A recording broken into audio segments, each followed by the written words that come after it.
Kung mapapansin natin, napakaraming empleyado ngayon yung parang napapagod na sa trabaho nila, gusto nang mag-resign, gusto nang mag-retire ng mas maaga, na parang pagod na sa trabaho nila. Sa totoo lang, hindi naman talaga trabaho yung dahilan kung bakit yan sumusuko or bakit yan napapagod.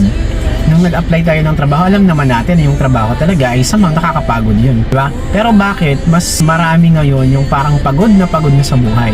I think isa sa mga reason kung bakit mas marami yung gusto na talagang mag-resign or mag-retire ng mas maaga, karamihan actually sa dahilan yan is yung toxicity, yung pagiging toxic ng environment, ng workplace.